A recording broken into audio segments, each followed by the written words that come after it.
Kastil Besi Hitam Bab 601, Dunia Ksatria. Apa itu? Zhang Tai bertanya pada Ford. Berdasarkan kecerdasan kami dan analisis ahli biologi setan, itu mungkin merupakan bentuk evolusi dari induk cacing boneka? Ford memberitahu Zhang Tai dengan tatapan serius. Ini adalah induk cacing boneka? Setelah mendengar jawaban ini, Zhang Tai, yang sebelumnya telah mempelajari induk cacing boneka, menjadi sangat takjub hingga mulutnya bahkan bisa menampung beberapa telur ayam. Dalam imajinasi Zhang Tai, meskipun induk cacing boneka itu sangat menakutkan, namun ia sama lemahnya dengan belatung. Namun, yang ini seperti bukit. Perbedaan yang sangat tajam. Apakah kamu bercanda? Benda ini sangat besar. Kamu bilang itu induk cacing boneka? Zhang Tai bahkan tidak percaya bahwa benda itu adalah makhluk hidup, apalagi induk cacing boneka. Untuk mendapatkan kecerdasan ini, kami telah mengorbankan banyak orang, namun, kecerdasan kami belum lengkap. Apa yang dapat kami pastikan adalah bahwa benda ini dapat mengubah manusia hidup menjadi boneka iblis dengan kecepatan yang sangat cepat. Pernahkah Anda melihat ini sarang lebah yang lebat? Mayor Jenderal Ford menunjuk ke sarang lebah itu sambil menjelaskan, kami tidak tahu apa yang ada di dalamnya. Tetapi jika orang yang masih hidup memasukinya, mereka akan terikat di dalam sarang lebah dan direndam dalam cairan. Hanya setelah setengah bulan, orang-orang itu akan berubah menjadi boneka iblis ketika mereka keluar dari sarang lebah itu. Setengah bulan, Zhang Tai menarik napas. Ya, benda ini bisa mengubah orang normal yang masih hidup menjadi boneka iblis hanya dalam waktu setengah bulan. Ini seperti gudang senjata iblis. Metafora ini sangat tepat. Benda ini bisa menghasilkan 20-30 ribu boneka iblis dalam satu bulan. Kalau benda ini adalah induk cacing wayang, maka semua boneka setan yang dihasilkannya tidak akan menjauh darinya. Benda ini tidak bisa bergerak, kan? Komando Aliansi telah menanyakan banyak ahli tentang pertanyaan ini. Para ahli tersebut mencapai kesimpulan yang sangat konsisten. Jika objek ini adalah bentuk evolusi dari boneka cacing, boneka iblis yang dihasilkannya akan sangat berbeda dari boneka iblis yang diproduksi oleh induk biasa.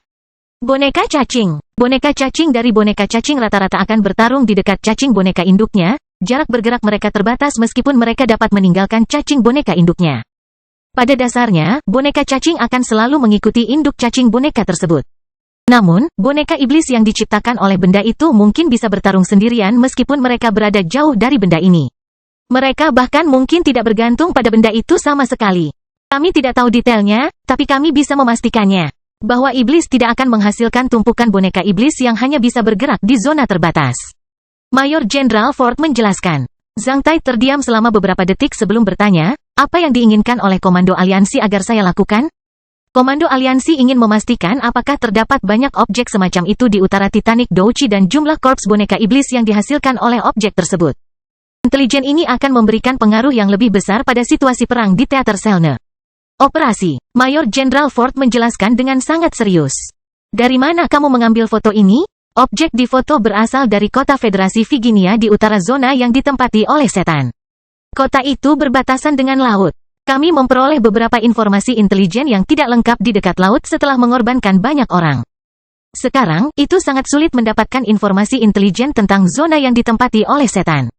Kita perlu mengorbankan banyak pengintai dan agen intelijen demi sedikit informasi intelijen. Mayor Jenderal Ford kemudian merendahkan suaranya untuk mendapatkan informasi intelijen yang relevan tentang bagian utara Titanic Douchi. Kami telah mengirimkan lebih dari 30 kapal udara ke sana untuk penyelidikan. Mereka telah masuk jauh ke dalam zona yang ditempati oleh setan. Namun, saat kapal udara dapat diketahui dengan mudah, tidak satu pun dari mereka yang kembali. Mereka yang berada di kapal udara semuanya adalah anak laki-laki elit. Kami juga telah mengirimkan pasukan pengintai dan agen intelijen yang terdiri dari pembangkit tenaga listrik di atas LV-9 ke sana. Namun, tidak satu pun dari mereka kembali setelah memasuki zona yang ditempati oleh setan. Kecerdasan dan informasi relevan ini sangat penting, oleh karena itu.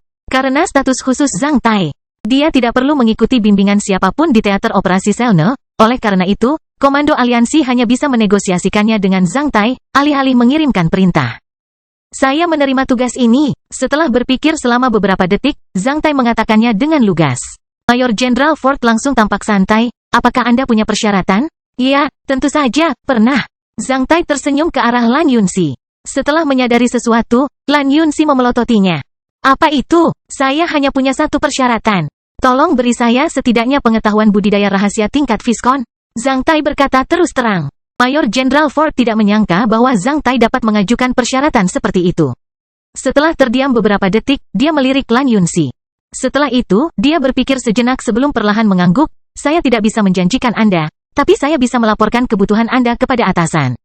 Karena pengetahuan rahasia tingkat Viskon jarang terjadi, bisakah Anda memberitahu saya tujuan dari pengetahuan rahasia itu? Tentu saja, itu digunakan untuk berkultivasi. Saya hanyalah LV9, karena suatu alasan, saya tidak dapat memperoleh pengetahuan rahasia kultivasi di Istana Huaiyuan. Namun, pertempuran kini semakin sengit. Oleh karena itu, saya sangat mendambakan pengetahuan rahasia. Agar aku bisa terus meningkatkan kekuatan bertarungku. Itu persyaratan terendahku, Zhang Tai mengatakannya dengan lugas. Setelah menanam benih emas Raja Rock Sutra di kuil, Zhang Tai sangat menginginkan pengetahuan rahasia budidaya yang lengkap sehingga dapat mencakup metode yang ia kembangkan. Dia masih bisa menyembunyikannya sekarang. Namun, setelah dia dipromosikan ke LV11, dia tidak bisa memberitahu orang lain bahwa dia sedang mengembangkan pengetahuan budidaya rahasia tingkat kaisar. Oleh karena itu, tentu saja, Zhang Tai akan memanfaatkan kesempatan ini untuk memperoleh pengetahuan rahasia kultivasi yang lengkap. Setelah itu, promosinya yang terus-menerus tidak akan menimbulkan keraguan dari orang lain. Sekarang, koridor manusia Black Sun berada dalam kekacauan. Dalam situasi kacau seperti ini, pengetahuan budidaya rahasia kelas atas bahkan dapat ditemukan di pasar pemburu iblis ilegal. Sebenarnya, tidak sulit bagi komando aliansi untuk mengambilkan pengetahuan rahasia tingkat Viskon untuknya. Setelah mendapat jawaban dari Zhang Tai, Mayor Jenderal Ford pergi dengan mobilnya di bawah pengawasan Zhang Tai dan Lan Yunxi. Melihat mobil Mayor Jenderal Ford menghilang di kejauhan, Lan Yunxi berbalik dan memperhatikan Zhang Tai, apakah kamu sudah lama menunggu seseorang untuk membawakanmu pengetahuan rahasia? Zhang Tai langsung mengeluh, jangan anggap aku jahat. Aku hampir kehilangan nyawaku karena pengetahuan rahasia itu. Kamu pantas mendapatkannya. Lan Yunxi memarahi Zhang Tai dengan suara rendah. Melihat penampilannya, Zhang Tai tahu bahwa Lan Yunxi sedang bercanda dengannya. Zhang Tai tidak ingin membicarakan tentang bahaya yang ia temui di pasar pemburu iblis ilegal. Dia berpikir bahwa tidak perlu menunjukkan rasa frustrasi dan kemalangan yang dia temui sebelumnya. Ya, apakah situasinya seburuk itu di zona iblis? Zhang Tai mengalihkan topik pembicaraan. Dia tahu bahwa Lan Yunxi pasti tahu lebih banyak darinya tentang zona iblis berdasarkan statusnya saat ini dan latar belakangnya sebagai putri Istana Huaiyuan. Ya, Lan Yunxi sedikit mengernyit, baru-baru ini, pasukan iblis elit itu mengurangi frekuensi kemunculan mereka di teater operasi Selne. Sebaliknya, semakin banyak boneka iblis yang muncul di sana. Itu bukan petunjuk yang bagus. Apakah iblis memakan kekuatan pasukan manusia yang bersekutu dengan menggunakan boneka iblis? Zhang Tai langsung menyadarinya, bukankah kita punya ksatria yang kuat? Mengapa kita tidak mengirim beberapa ksatria ke sana? Bagaimana kamu tahu bahwa ksatria manusia belum dikirim ke sana? Lan Yunxi memperhatikan Zhang Tai dengan tatapan istimewa dan serius. Zhang Tai tertegun, maksudmu para ksatria manusia sudah ikut berperang? Lan Yunxi terdiam selama beberapa detik, sejak bulan Januari. Kita telah kehilangan 2 ksatria manusia di wilayah operasi Selne. Tanpa ksatria, teater operasi Selne akan berada dalam situasi yang berbeda. Jawaban Lan Yunxi sangat mengejutkan Zhang Tai, itu adalah peristiwa besar. Tapi kenapa aku tidak mengetahuinya? Tidak ada yang membicarakannya sama sekali. Kamu tidak akan memahami dunia dan medan perang para ksatria. Lan Yunxi berkata dengan muram. Apakah dunia ksatria itu? Saat Lan Yunxi sedang sibuk, setelah berbicara dengan Zhang Tai sebentar, dia pergi. Zhang Tai hanya menatap punggung Lan Yunxi dengan jujur. Karena dia telah mengajukan persyaratan untuk pengetahuan budidaya rahasia. Zhang Tai tidak memasuki kastil besi hitam untuk menyalakan titik-titik lonjakannya yang tidak terlihat menggunakan buah-buahan yang tidak bocor. Selama dia mulai menyalakan titik-titik lonjakan yang tidak terlihat itu kecuali yang ada di tulang punggungnya dan menuju LV10, beberapa pembangkit tenaga listrik dapat merasakannya.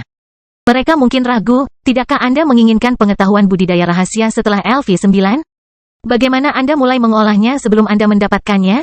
Untuk menghindari konflik seperti itu, Zhang Tai menunggu selama 2 hari, dan selama periode tersebut, dia perlahan-lahan menenangkan diri.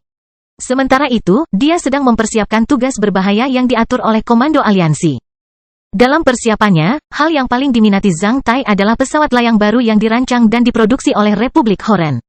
Itu adalah pesawat layang yang belum pernah ada sebelumnya yang tidak dapat dibuat oleh siapapun sebelum bencana. Itu adalah pesawat layang dan pesawat pribadi yang disesuaikan untuk Zhang Tai dengan baling-baling sebagai tenaga penggeraknya. Kastil besi hitam bab 602, pesawat bertenaga manusia. Sejak Zhang Tai dikejar oleh iblis sayap dan harus menyelam ke dalam air untuk melarikan diri terakhir kali. Para insinyur pangkalan glider di Republik Horen sibuk memproduksi pesawat layang baru untuk Zhang Tai. Untuk memproduksi pesawat layang baru untuk Zhang Tai, Halsen, kepala komisioner pangkalan glider Republik Horen bahkan menghubungi pihak Republik Horen. Republik Horen akhirnya mengirimkan tim ahli ke Selne dengan beberapa gerbong perlengkapan dan perkakas. Sebelum Zhang Tai mengetahui berita itu, tim ahli Republik Horen sudah tiba. Zhang Tai merasa sedikit malu. Setelah mendengarkan penjelasan Kolonel Halsen, Zhang Tai tahu bahwa dia cukup terkenal di seluruh Republik Horen. Setelah peristiwa heroiknya dengan glider base ini tersebar di Horen Republic, melalui propaganda media Horen Republic. Hampir setiap warga Horen Republic mengetahui bahwa ada kavaleri udara pemberani bernama Selne Eagle yang melawan banyak Wing Demon dan ketakutan. Mereka pergi dengan pesawat layang yang diproduksi di Republik Horen. Pada saat ini, Zhang Tai pastinya adalah seorang idola di Republik Horen. Oleh karena itu, setelah mengetahui bahwa pesawat layang kedua Zhang Tai runtuh, pihak Republik Horen mengirimkan tim ahli yang sangat kuat ke Selne dengan peralatan dan mesin untuk membuat pesawat layang yang benar-benar baru untuk Zhang Tai guna menjaga kehormatan negara. Dalam kata-kata Kolonel Halsen, merupakan kehormatan bagi seluruh Republik Horen bagi Elang Selne untuk mengemudikan pesawat layang Republik Horen untuk melawan iblis sayap demi manusia. Ketika tim ahli tiba di Selne, mereka bertemu Zhang Tai 2 kali dan berkomunikasi dengannya. Seperti pada musim hujan, pesawat layang akan selalu kehilangan tenaga penggerak yang disebabkan oleh peningkatan aliran udara panas. Selain itu, hari hujan merupakan ujian besar bagi pesawat tak bertenaga ini. Ketika para ahli itu bertanya kepada Zhang Tai, jenis pesawat layang apa yang dia inginkan. Zhang Tai memberitahu mereka kata-kata berikut, saya sudah bisa memanfaatkan tenaga angin dan aliran udara sepenuhnya. Saya pikir Anda hampir tidak bisa membuat terobosan apapun dalam aspek ini. Namun, situasi di medan perang sangat kompleks. Terkadang, seperti 2 bulan terakhir, karena hujan lebat, saya tidak bisa memanfaatkan kondisi alam ini, yang membuat saya sangat pasif. Akan sangat berbahaya mengendarai glider di cuaca buruk. Jika memungkinkan, saya berharap memiliki tenaga penggerak lain sehingga saya tidak harus bergantung pada aliran udara dan angin. Kekuatan. Saya berharap bisa terbang bebas di langit dengan pesawat layang seperti mengendarai sepeda. Ketika Zhang Tai mengatakan ini, dia tidak membayangkan apakah tim ahli dari Republik Horen bisa berhasil. Dia baru saja memberitahu mereka tentang kebutuhannya. Bahkan jika mereka tidak berhasil, setidaknya hal itu tidak akan menyebabkan kerugian bagi Zhang Tai. Namun, jika mereka bisa melakukannya, itu akan menjadi kejutan besar bagi Zhang Tai. Hal ini menunjukkan bahwa Zhang Tai akan memiliki kebebasan yang lebih besar di angkasa. Dalam beberapa hari setelah Zhang Tai mengajukan persyaratannya, tim ahli Republik Horen mengundang Zhang Tai untuk melakukan tes kebugaran fisik menyeluruh sebanyak 2 kali. Zhang Tai tidak memahami hubungan antara mengendarai pesawat layang dan kebugaran fisiknya. Padahal, dia tetap pergi ke sana. Dalam proses tes kebugaran fisik, Zhang Tai teringat bahwa semua anggota tim ahli dari Republik Horen sedang menatapnya dengan mata berbinar. Sejak itu, tim ahli jarang menghubungi Zhang Tai di pangkalan pesawat layang.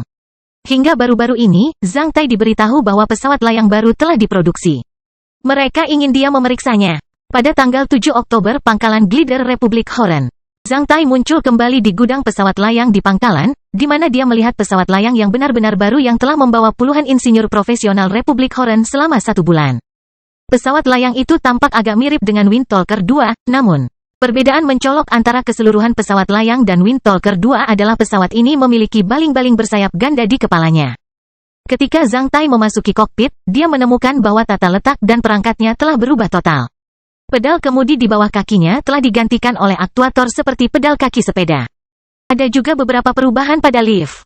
Sebelumnya elevator hanya bisa ditarik ke atas atau ditekan ke bawah. Namun, Zhang Tai mendapati bahwa benda itu kini bisa diputar 90 derajat ke kiri dan ke kanan.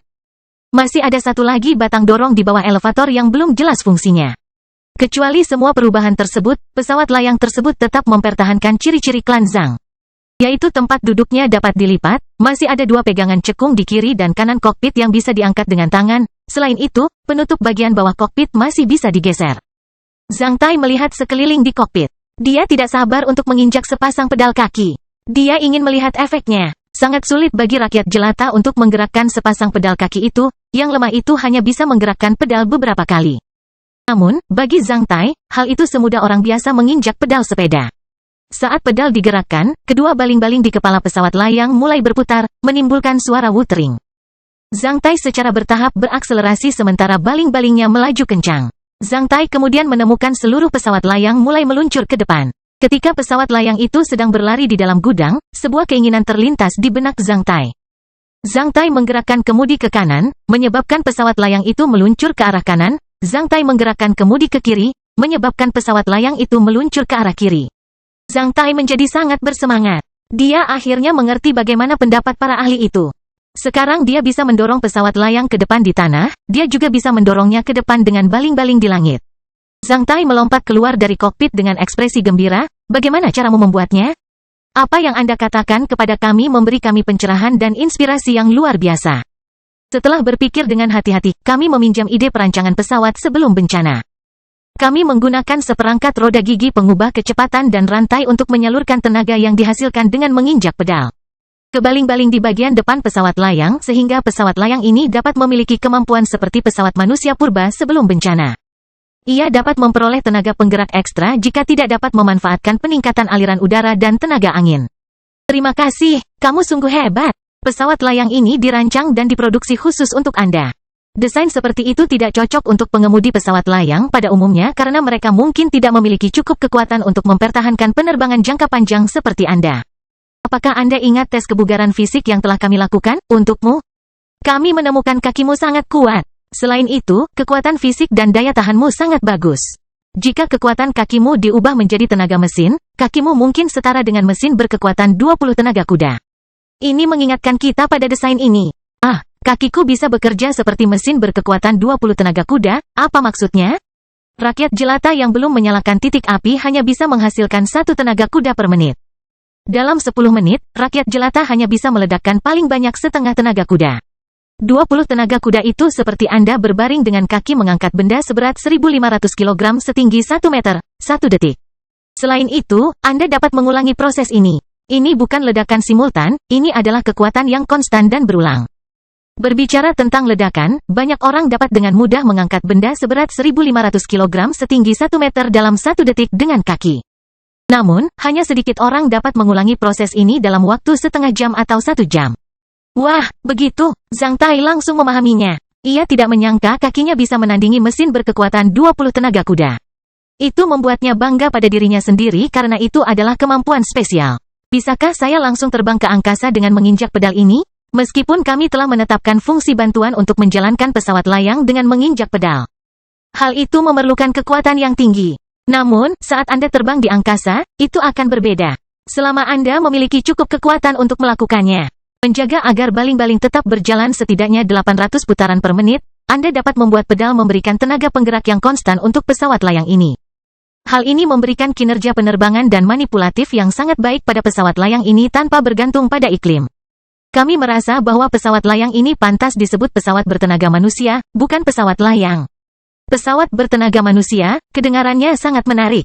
Zhang Tai tersenyum. Ketika dia mengingat persaudaraan Hit Plane, dia merasa bahwa dia benar-benar memiliki takdir pertemuan yang besar dengan pesawat. Dia tidak pernah membayangkan bahwa dia benar-benar bisa mengemudikan pesawat sekarang. Bolehkah aku mencobanya sekarang? Tentu saja. Saya punya satu pertanyaan terakhir. Untuk apa batang dorong di bawah elevator ini? Saya melihat data 50, 30, 15,5, udara dan darat. Apa maksudnya? Ini adalah batang transmisi variabel. Ini dapat mengatur rasio reduksi antara pedal dan baling-baling serta arah keluaran tenaga penggerak dari pedal Anda. Ia memiliki 2 arah keluaran dan 4 roda gigi. Gigi tertinggi menunjukkan bahwa Anda dapat memilikinya.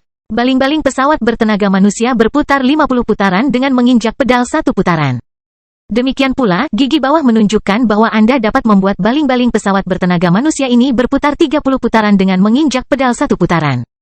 Semakin tinggi rasio reduksinya, semakin banyak kekuatan yang Anda perlukan untuk menginjak pedal 1 putaran. Ini bisa menyesuaikan diri berdasarkan kekuatan fisik Anda. Kata udara dan tanah masing-masing mewakili arah keluaran tenaga penggerak yang diberikan oleh pedal.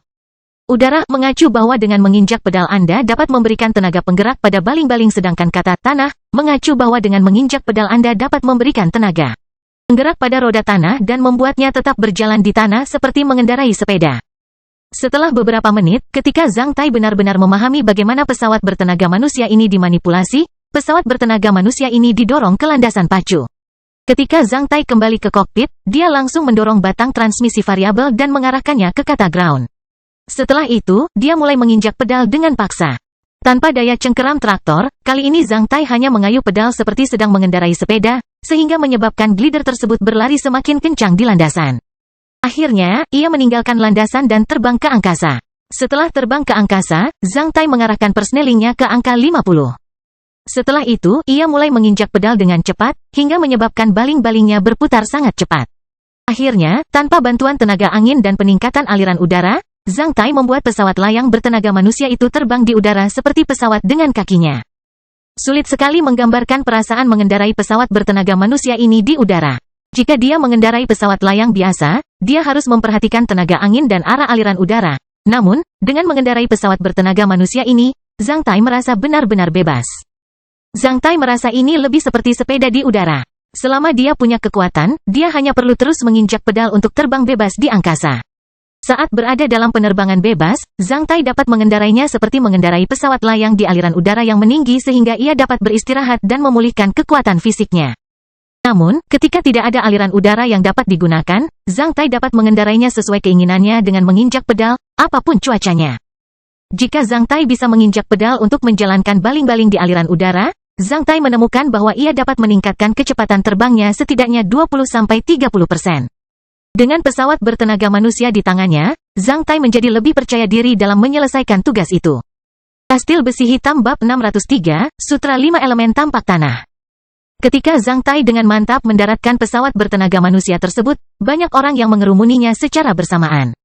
Sebagai warga Republik Horen, para insinyur ini merasa sangat senang ketika mereka menyaksikan begitu banyak keajaiban pesawat layang dalam waktu yang singkat. Beberapa bulan yang lalu, Zhang Tai menciptakan keajaiban di pangkalan ini dengan berjalan kaki. Namun, hari ini, ia menciptakan keajaiban lain hanya dengan duduk di pesawat layang. Dibandingkan keajaiban pertama, keajaiban kedua lebih menginspirasi. Bisakah kita membuatnya lebih ringan? Segera setelah Zhang Tai turun dari pesawat bertenaga manusia, dia bertanya kepada para ahli dari Republik Horen. Kami menggunakan paduan ringan yang sangat mahal untuk membuat pesawat bertenaga manusia ini. Meskipun bentuknya mirip dengan Wind Talker, struktur internal dan eksternal serta bahan mentahnya telah sangat dioptimalkan. Oleh karena itu, meskipun kami menambahkan satu set roda gigi transmisi variabel dan beberapa aktuator di dalam pesawat bertenaga manusia ini, kami menurunkan bobotnya menjadi 670 kg. Itu yang terbaik yang bisa kami lakukan, seorang ahli menjelaskan kepada Zhang Tai. Setelah mendengar penjelasan ahli tersebut, Zhang Tai mengetahui bahwa seseorang telah lama mengajukan konsep pembuatan pesawat bertenaga manusia di Republik Horen, yang tergila-gila pada penerbangan. Banyak orang di Republik Horen berfantasi untuk menyediakan tenaga penggerak pada pesawat layang agar menjadi pesawat bertenaga manusia yang nyata dengan pedal seperti mengendarai sepeda. Sebenarnya, semua orang yang memiliki pemikiran serupa telah gagal. Terutama ada dua alasan kegagalan. Pertama, rencana bertenaga manusia itu terlalu berat, sehingga hampir tidak bisa digerakkan oleh manusia. Kedua, meskipun mereka hampir tidak dapat menghasilkan pesawat bertenaga manusia yang sangat ringan, performanya bahkan tidak dapat menandingi pesawat layang pada umumnya. Tak seorang pun di Republik Horen mengira pesawat itu bisa dikualifikasikan sebagai pesawat. Bertahun-tahun yang lalu, Republik Horen telah membuat pesawat bertenaga manusia menggunakan kanvas dan bahan paduan ringan. Mereka mengendalikan berat pesawat bertenaga manusia dalam jarak 150 kg. Namun pencapaian terbaiknya dalam uji terbang adalah jarak 37 km dengan ketinggian 5 meter, setelah pesawat ringan bertenaga manusia tersebut gagal dalam uji terbangnya. Para insinyur dan penggemar pesawat layang di Republik Horen mencapai kesimpulan, di zaman ini, pesawat bertenaga manusia harus dirancang dengan struktur luar biasa yang dilengkapi dengan rasio gaya angkat tarik yang optimal dan konfigurasi aerodinamis. Namun, jika pesawat layang memenuhi persyaratan ini, beratnya setidaknya 700 kg. Ini merupakan persyaratan yang sangat tinggi bagi pengemudinya. Selain menjadi pengemudi pesawat layang terbaik, ia juga harus memiliki kekuatan dan daya tahan yang tak tertandingi. Bisa dikatakan pesawat bertenaga manusia itu sedang menunggu orang yang tepat. Republik Horen adalah sebuah negara kecil, yang jumlah penduduknya bahkan tidak bisa menandingi kota Black Hawk. Oleh karena itu, sangat jarang ada pembangkit tenaga listrik di atas LV-10 di negara ini. Keunggulan Zhang Tai dapat digambarkan sebagai berikut, mereka yang memiliki kekuatan dan daya tahan lebih besar darinya tidak dapat mengemudikan pesawat layang lebih baik darinya. Sedangkan mereka yang dapat mengemudikan pesawat layang tidak memiliki kekuatan dan daya tahan yang lebih besar darinya. Di mata banyak kelompok besar, olahraga glider adalah olahraga yang sangat low-end dan populis. Kebanyakan yang menyukai olahraga ini adalah masyarakat jelata. Hanya sedikit orang di atas pesawat tempur yang kuat yang akan menerbangkan pesawat layang ketika mereka bebas. Di mata rakyat jelata, olahraga glider memang menarik. Namun, di mata para pembangkit tenaga listrik, itu sama membosankannya dengan bermain mahjong. Ketika mereka senggang, mereka lebih memilih untuk berkultivasi agar dapat berpromosi ke level baru atau maju menjadi ksatria. Mengingat gabungan faktor-faktor tersebut, Zhang Tai akhirnya menjadi orang pertama yang bisa mengendarai pesawat bertenaga manusia untuk terbang ke angkasa dengan berjalan kaki. Setelah anggota kru membawa 1000 botol obat serbaguna dari Idiots dan menghadiahkannya ke pangkalan glider di Republik Horen sebagai rasa terima kasihnya, Zhang Tai meninggalkan pangkalan glider. Kali ini, para ahli dan insinyur dari Republik Horen memproduksi total 3 pesawat bertenaga manusia untuk Zhang Tai. Namun salah satunya adalah prototipe yang bisa terbang tetapi memiliki kesalahan. Oleh karena itu, prototipe ditinggalkan di pangkalan. Zhang Tai membawa 2 pesawat layang bertenaga manusia lainnya, setumpuk cetak biru manufaktur terperinci dan suku cadang yang digunakan untuk penggantian dan pemeliharaan. Saat mengendarai pesawat bertenaga manusia, Zhang Tai hanya perlu memperhatikan rangkaian gigi transmisi variabel. Namun, rangkaian roda gigi tersebut harus dirawat dengan oli pelumas. Menurut para ahli dan insinyur dari Republik Horen, meskipun Zhang Tai menginjak pedal pesawat bertenaga manusia 10 jam sehari, rangkaian roda gigi tidak akan mengalami masalah dalam 1 dekade. Karena rangkaian roda gigi tersebut merupakan produk industri unggulan di benua timur, yang daya tahan dan presisinya bahkan dapat menandingi roda gigi pada mesin yang berbeda. Setelah tinggal di pangkalan glider Republik Horen selama beberapa jam, hari sudah senja. Ketika Zhang Tai kembali ke Crystal Battle Fortress menggunakan Idiots, sudah ada 2 bulan terang di langit. Mayor Jenderal Ford sudah menunggu 4 jam untuk Zhang Tai di Crystal Battle Fortress. Segera setelah Zhang Tai kembali ke markas Crystal Battle Fortress, Mayor Jenderal Ford menaiki Idiots. Zhang Tai bertemu Ford di modul komando Idiots sekali lagi. Mayor Jenderal Ford, sepertinya Anda punya hadiah untuk saya. Saat melihat Mayor Jenderal Ford, Zhang Tai sudah fokus pada kotak logam di tangan Ford. Sebuah rantai logam menghubungkan kotak itu dengan pergelangan tangan kanan Ford. Tampaknya sangat berharga. Setelah melirik Zhang Tai, Mayor Jenderal Ford meletakkan kotak itu di atas meja. Dia kemudian memasukkan kode dan membukanya. Setelah itu, dia mengeluarkan sepotong kristal berlian yang dilapisi logam keperakan dan memberikannya kepada Zhang Tai. Segera setelah Zhang Tai mengambilnya, dia menyuntikkan seutas energi spiritual ke dalamnya. Dalam sepersekian detik, Zhang Tai melihat beberapa karakter Cina Wu Xing De Xiang Jing, sutra tampilan tanah 5 elemen, di benaknya. Kastil besi hitam bab 604, jatuh ke sarang singa. Zhang Tai membacanya sekilas dan menemukan bahwa proses pengembangan pengetahuan rahasia ini dimulai dari menerangi titik-titik di jantung, hati, limpa, ginjal, dan paru-paru seseorang. Berdasarkan interaksi antara 5 organ tubuh manusia dan 5 unsur yaitu emas, kayu, air, api, dan tanah, secara terus-menerus dapat memicu potensi seseorang dan mengembangkannya secara maksimal. Zhang Tai merasa metode kultivasi ini adil dan progresif. Itu luar biasa. Mulai dari LV-12, kultivator akan memiliki 1 untaian kekuatan 5 elemen lagi setelah setiap level yang ia naikkan. Untaian kekuatan ini tidak biasa, dengan meningkatnya level kultivator, pada fase selanjutnya, ketika kultivator mengumpulkan ke-5 elemen dalam ki pertempurannya. Ki pertempurannya akan tumbuh lebih kuat. Berapa levelnya? Dari mana kamu mendapatkannya? Zhang Tai bertanya pada Mayor Jenderal Ford. Pengetahuan rahasia tingkat Viskon ini berasal dari rumah tangga kekaisaran pengasingan kerajaan Dutin yang telah dihancurkan oleh iblis di utara. Melalui koordinasi komando aliansi dan sebagai rasa hormat dan persetujuan mereka kepada Anda. Rumah tangga kekaisaran pengasingan Dutin Kingdom setuju untuk menyajikan pengetahuan rahasia ini kepada Anda. Satu-satunya persyaratan mereka adalah Anda tidak boleh mengungkapkan isi pengetahuan rahasia ini kepada orang lain tanpa persetujuan mereka. Jangan khawatir. Saya berjanji tidak akan mengungkapkannya kepada orang lain. Namun, bukan urusan saya jika seseorang mendapatkannya melalui jalur lain. Zhang Tai menjawab dengan sungguh-sungguh. Seperti kata pepatah lama, burung phoenix yang kehilangan bulunya bahkan tidak bisa menandingi ayam. Zhang Tai benar-benar bertanya-tanya kartu apa lagi yang bisa mereka mainkan sebagai keluarga kekaisaran yang diasingkan dan telah kehilangan hak istimewa dan wilayah mereka. Ini mungkin merupakan pengetahuan rahasia di rumah tangga kekaisaran kerajaan Dutin di masa lalu, namun hanya setelah berkoordinasi dengan rumah tangga kekaisaran yang diasingkan dan menjanjikan beberapa kondisi virtual kepada mereka, komando aliansi telah memperoleh pengetahuan rahasia mereka. Oleh karena itu, rumah tangga kekaisaran yang diasingkan pasti berada dalam situasi yang memalukan. Selain itu, sebelum dia mendapatkan pengetahuan rahasia ini, Zhang Tai tidak yakin apakah pengetahuan itu telah dibaca atau disalin oleh orang lain. Mayor Jenderal Ford memahami maksud Zhang Tai. Namun, dia tidak tahu harus berkata apa. Sebaliknya, dia hanya mengangguk dan bertanya dengan lugas, komando aliansi telah memenuhi kebutuhan Anda. Bolehkah Anda memberitahu saya kapan harus berangkat? Aku akan berangkat besok, Zhang Tai menjawab dengan cepat. Pada tingkat tertentu, tugas ini adalah sebuah perdagangan. Sekarang, karena ia sudah mendapatkan apa yang ia perlukan, maka Zhang Tai tidak ingin berlagak berlebihan dan membuang-buang waktu. Bagus, Mayor Jenderal Ford mengangguk. Tugas ini sangat penting. Menurut penilaian kami, Anda mungkin akan menemukan informasi intelijen yang berharga di kota Tokyo, ibu kota bagian paling utara Kadipaten Titanic. Kota Tokyo adalah kota terpadat dan kota terbesar di Kadipaten Titanic. Jika setan memiliki banyak bentuk evolusi dari induk cacing boneka, benda-benda itu akan mengerahkan perannya secara maksimal di kota Tokyo. Setelah semua warga di kota Tokyo bertransformasi, mereka dapat menyediakan jutaan boneka iblis untuk iblis. Boneka iblis itu tidak akan pernah bisa sepenuhnya tercakup dalam kota Tokyo.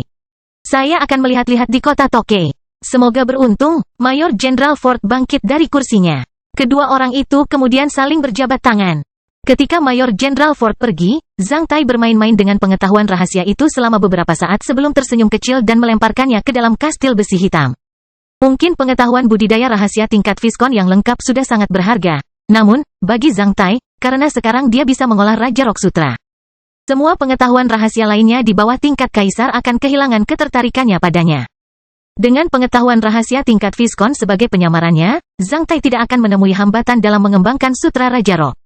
Pada hari kedua, para idiot terus terbang ke selatan sejak berangkat dari markas Crystal Battle Fortress. Setelah meninggalkan Crystal Battle Fortress selama setengah jam dengan pesawat, Zhang Tai sudah mengemudikan pesawat bertenaga manusianya menjauh dari idiots. Cuacanya bagus. Hanya setelah beberapa saat, Zhang Tai sudah menemukan aliran udara panas yang meningkat. Dia kemudian mulai memanjat secara spiral sambil terus bergerak ke selatan.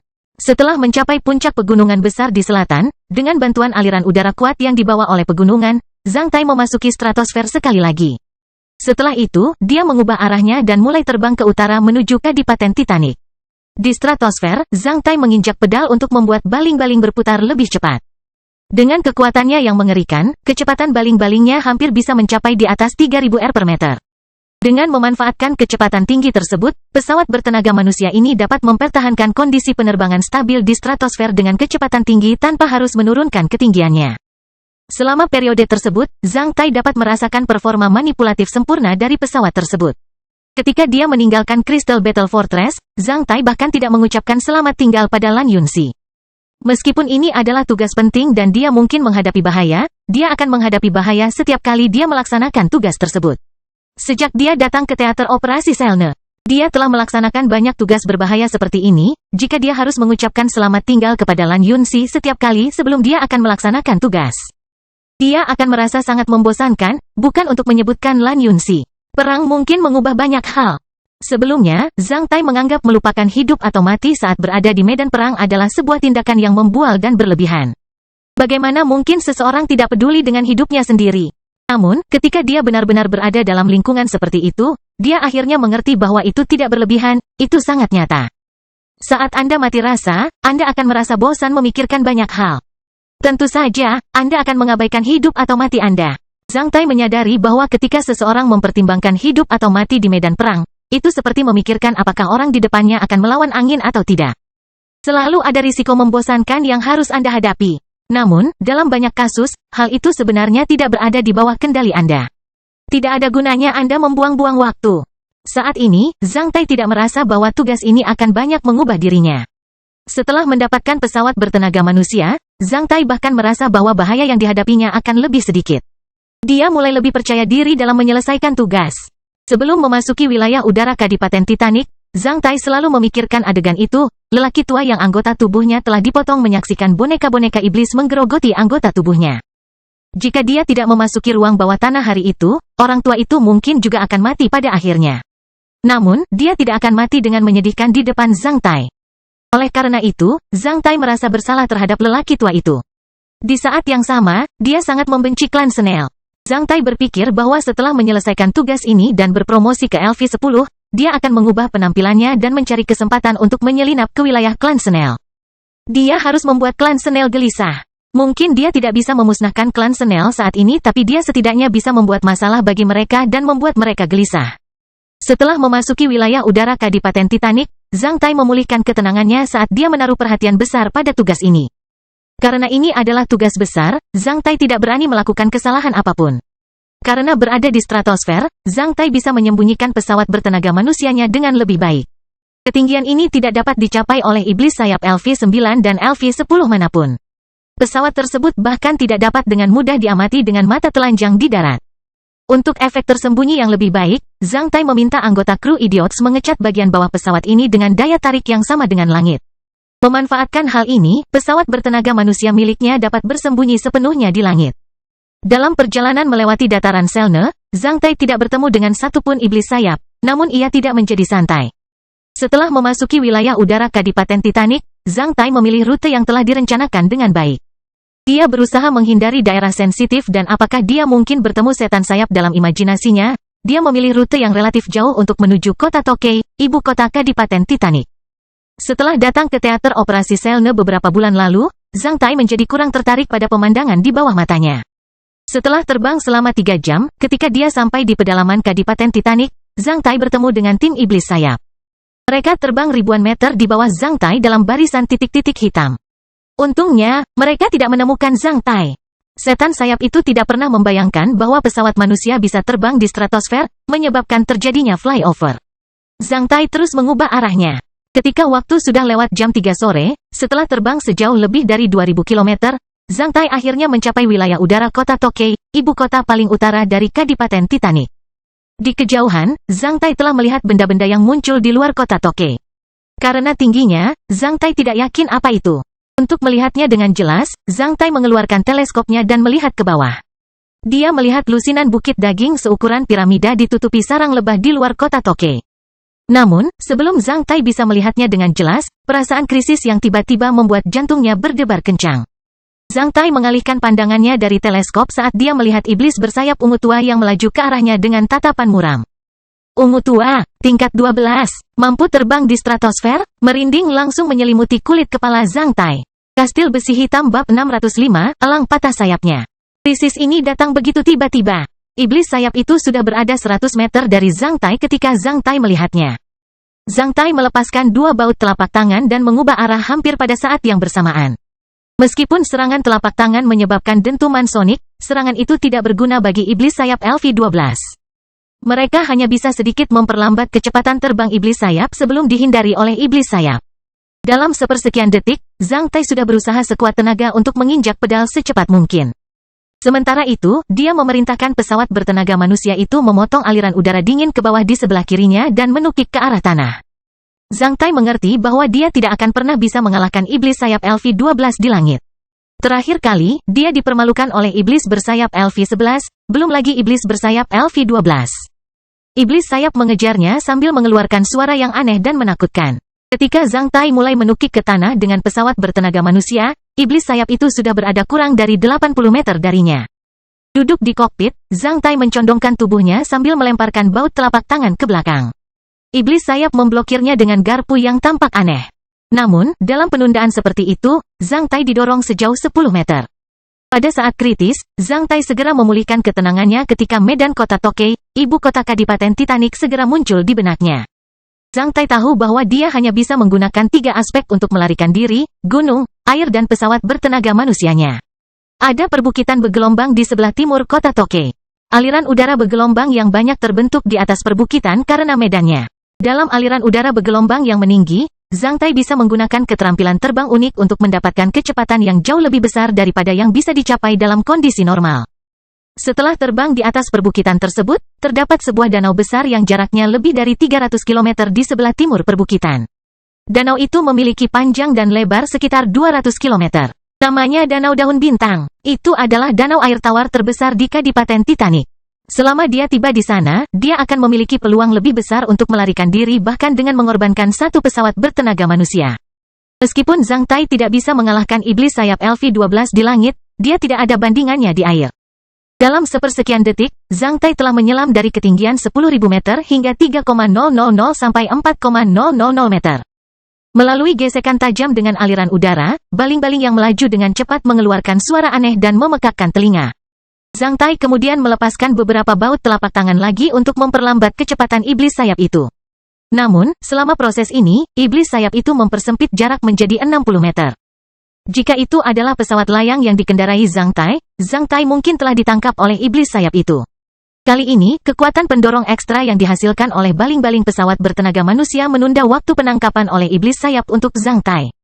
Menghadapi angin dingin, dan mendengar suara aneh dari baling-baling, Zhang Tai bisa melihat benda-benda di tanah di bawahnya dengan lebih jelas. Zhang Tai mendapati bahwa kamp militer yang padat dan boneka-boneka setan di tanah menjadi semakin menakutkan, namun, dia tidak punya waktu untuk mengamatinya sama sekali, sebaliknya. Dia hanya memikirkan cara untuk melarikan diri. Ketika kontur perbukitan memasuki pandangan Zhang Tai, hal yang paling dikhawatirkan oleh Zhang Tai pun terjadi. Dua titik hitam ungu lagi melaju ke arahnya dari depan dan kiri. 3 setan sayap LV-12?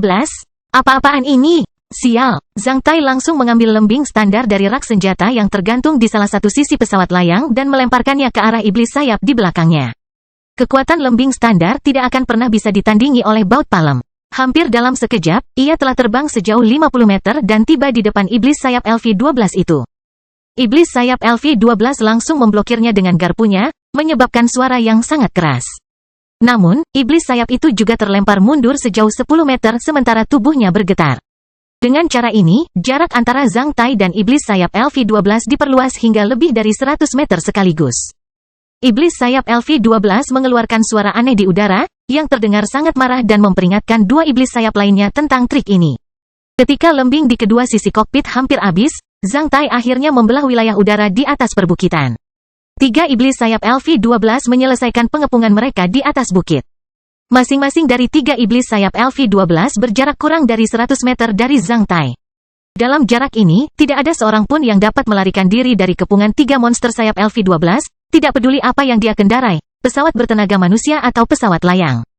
Tanpa bukit-bukit yang bergelombang itu, Zhang Tai merasa bahwa dia tidak akan pernah bisa melarikan diri. Bahkan mereka yang menyaksikan pengejaran udara yang menakjubkan ini dari kejauhan merasa bahwa hasilnya sudah pasti. Namun, pada saat ini, pesawat bertenaga manusia milik Zhang Tai akhirnya memasuki wilayah udara di atas perbukitan. Perbukitan yang bergelombang dapat menghasilkan aliran udara yang bergelombang. Berdasarkan indranya yang tajam, Zhang Tai mulai menembus aliran udara yang meninggi seperti kupu-kupu. Pesawat Zhang Tai tiba-tiba melaju, memperluas jarak antara dia dan iblis sayap LV-12 di belakangnya. Ini adalah keterampilan terbang eksklusif yang dikembangkan Zhang Tai berdasarkan ciri-ciri pesawat layang. Zhang Tai menamakannya dinamis melonjak. Dinamik melonjak hanya bisa diterapkan di wilayah udara di atas perbukitan yang bergelombang. Area seperti itu menghasilkan peningkatan aliran udara yang sangat istimewa dan rasa hierarki ruang yang kuat. Kecepatan aliran udara sangat berbeda. Dengan terus-menerus membuat gerakan lengkung di antara aliran udara ini, Zhang Tai akan mempercepat pesawat layangnya setiap kali dia berbelok. Di alam, keterampilan mengemudikan pesawat layang ini sangat mirip dengan prinsip terbang burung camar di antara ombak.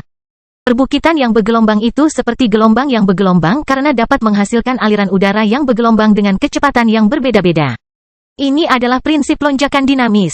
Dalam penerbangan seperti itu, kecepatan ruang yang hilang pada setiap belokan akan lebih kecil daripada peningkatan kecepatan yang disebabkan oleh aliran udara yang berbeda. Dengan cara ini, kecepatan dan energi dapat terakumulasi secara konstan. Ketika udara berhenti mengalir atau pesawat layang memasuki aliran udara berkecepatan tinggi dari area berkecepatan rendah setelah belokan besar.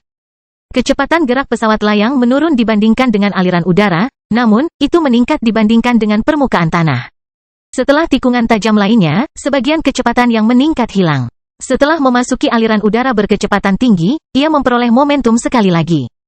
Demikian pula, melalui sirkulasi penurunan kecepatan udara peningkatan kecepatan gerak darat berubah menjadi kecepatan ruang, pesawat layang mencapai kecepatan tertinggi. Zhang Tai belum memamerkan keterampilan terbang ini di depan orang lain.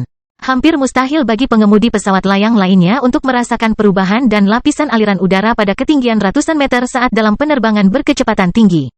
Belum lagi mereka harus sering menanggung beban berlebih yang mengerikan yang disebabkan oleh putaran pesawat layang dalam sudut besar. Dalam prosesnya, jika pesawat layangnya buruk, ia mungkin akan pecah menjadi beberapa bagian saat berputar, tak terkecuali manusia. Keterampilan terbang seperti itu benar-benar merupakan keterampilan luar biasa yang tak terbayangkan dari para pengemudi pesawat layang yang tidak akan pernah bisa mereka kuasai. Terakhir kali, Zhang Tai menyelam ke dalam air untuk melarikan diri dari iblis sayap LV-11 dengan mengorbankan sebuah pesawat layang karena dia tidak memiliki medan untuk digunakan dalam jarak ratusan mil ketika dia bertemu dengan iblis sayap itu. Akibatnya, dia tidak bisa menerapkan keterampilan dinamisnya yang melonjak. Namun, kali ini situasinya berbeda. Dia bisa memanfaatkan perbukitan yang luas dan bergelombang dan memperlihatkan keahlian khususnya. Selalu ada jalan keluar. Tenaga penggerak yang diberikan oleh baling-baling dapat memperbaiki kecepatan yang hilang ketika ia keluar dari aliran udara berkecepatan tinggi. Sehingga memungkinkannya memotong aliran udara berkecepatan tinggi dengan kecepatan lebih cepat. Memanfaatkan hal ini, dia bisa mendapatkan kecepatan yang lebih tinggi. Setelah berakselerasi beberapa kali, kecepatan pesawat bertenaga manusia milik Zhang Tai telah melampaui 600 km, sehingga memperluas jarak antara dia dan 3 iblis sayap lainnya sekaligus. Meskipun setan sayap dapat melakukan gerakan meluncur menggunakan aliran udara dengan mengepakkan sayapnya, mereka tidak dapat memenuhi persyaratan aerodinamis. Mereka tidak akan pernah bisa menandingi beberapa burung dalam penerapan aliran udara, bahkan pesawat layang manusia. Oleh karena itu, bahkan di lingkungan yang sama, mereka tidak dapat mengejar Zhang Tai. Pada saat ini, Zhang Tai mendengar raungan marah di belakangnya. Ketika dia berpikir bahwa dia telah menghindari kejaran mereka, ki yang kuat muncul dari tanah. Ketika Zhang Tai merasakan ki ini, sebelum dia memberikan respons apapun, sayap kanan pesawat bertenaga manusianya telah hancur berkeping-keping karena suatu kekuatan. Segera setelah itu, Zhang Tai mendengar ledakan mengerikan di udara. Ledakan sonik yang luar biasa. Saat keinginan ini terlintas di benak Zhang Tai, pesawat bertenaga manusianya berputar dan kehilangan kendali saat menukik ke tanah. Kastil besi hitam bab 606, jebakan yang mengerikan. Dalam proses penerapan lompatan dinamis, Zhang Tai berada di ketinggian yang rendah tetapi dengan kecepatan yang sangat cepat. Setelah serangan seperti itu, pesawat bertenaga manusia hanya berada sedikit lebih tinggi dari 100 meter dalam beberapa detik. Benda itu terus berputar dan jatuh, membuat Zhang Tai sedikit pusing. Namun, dia segera memulihkan ketenangannya. Ketika pesawat bertenaga manusia itu berada puluhan meter dari permukaan tanah, Zhang Tai dengan cepat mengambil rotacute dari mantelnya dan langsung menekan tombolnya. Saat dia menekan tombolnya, kedua daun rotacute mulai berputar. Dengan buffering yang kuat, Zhang Tai langsung ditarik keluar dari kokpit pesawat bertenaga manusia. Beberapa detik kemudian, boom, pesawat bertenaga manusia itu hancur berkeping-keping sejauh 200 meter, seluruh bagiannya tersebar kemana-mana. Ketika Zhang Tai masih berada sekitar 10 meter dari tanah, dia menyingkirkan rotacute dan membuat tubuhnya jatuh lebih cepat. Setelah menahan inersia yang jatuh dengan berguling-guling di tanah selama beberapa saat, Zhang Tai buru-buru bangkit. Ketika dia hendak melesat ke arah timur, seorang pria berdiri di depannya. Saat melihat pria itu, Zhang Tai langsung berhenti. Pria itu mengenakan baju besi emas kehitaman dengan hidung bengkok. Ki-nya bahkan lebih besar daripada Ki Master Apian. Dia hanya memperhatikan Zhang Tai dengan tatapan tenang dan agak dingin. Zhang Tai merasa seperti katak yang dilirik ular berbisa, dan bulu kuduknya merinding. Pria inilah yang baru saja menembak jatuh pesawat bertenaga manusia milik Zhang Tai. Jika pria itu mengincar kokpitnya, Zhang Tai tidak yakin apakah dia bisa berdiri sekarang. Setelah melawan Apian berkali-kali, Zhang Tai dengan jelas mengetahui kekuatan bertarung pada level itu. Oleh karena itu, sejak pria ini berdiri di depannya, Zhang Tai telah membatalkan rencananya untuk melarikan diri. Karena perbedaan level dan kekuatan bertarung yang begitu tajam, Zhang Tai tahu dengan jelas bahwa itu seperti mencari masalah jika dia mencoba melarikan diri. "Siapa kamu?" Zhang Tai bertanya pada pria itu karena dia merasa pernah melihat hidung bengkok itu sebelumnya. Sementara itu, sebuah firasat buruk melintas di benaknya. Setelah bertemu dengan 3 iblis sayap LV-12 di udara, saya akhirnya ditembak jatuh oleh pembangkit tenaga listrik. Apakah ini suatu kebetulan? Aku kos. Pria itu membuka mulutnya saat jantung Zhang Tai berdebar kencang. Tingkah buruknya menjadi lebih jelas. Bagaimana aku bisa bertemu dengan anggota klan Senel di sini? Pria itu terus menatap wajah Zhang Tai. Bahkan perubahan mental Zhang Tai yang paling sepele pun tidak bisa lepas dari matanya. Setelah memberitahu Zhang Tai tentang namanya, Kos menyadari bahwa Zhang Tai sedikit menyempitkan pupil matanya. Ia kemudian menghela nafas, sepertinya kaulah orang yang menghancurkan rencana baik klan Senel di hutan bulan berkabut pada bulan Juni. Kau membunuh anakku Cambo kan? Saya tidak tahu apa yang Anda bicarakan. Mengetahui dengan jelas bahwa dalam perang tidak ada keberatan terhadap penipuan, tentu saja Zhang Tai tidak akan mengungkapkan kebenarannya. Setelah mendengar kata-kata Kos, Zhang Tai merasa kedinginan karena telah jatuh ke dalam perangkap mengerikan yang khusus ditujukan untuknya. Kamu tidak perlu terlalu memikirkan hal itu. Aku terutama menunggumu di sini. Aku tidak pernah membayangkan bahwa kamu, seorang petarung mungil LV-9 yang telah dianugerahi kehormatan Selne Eagle, benar-benar memiliki bakat. Kamu hampir lolos dari kepungan 3 iblis sayap LV-12. Sepertinya kamu sedang menungguku untuk membunuhmu. Pria itu mengungkapkan senyuman sedingin es. Ketika pria itu mengucapkan kata-kata ini, iblis bersayap 3 telah tiba di sini. Setelah melihat isyarat tangan pria itu, mereka lalu pergi. Benar, aku adalah Zhang Tai, sang elang Selne. Aku akui bahwa kau lebih kuat dariku. Namun, jangan bermimpi untuk mendapatkan informasi intelijen apapun dariku. Zhang Tai memperhatikan pria itu dengan tatapan tenang.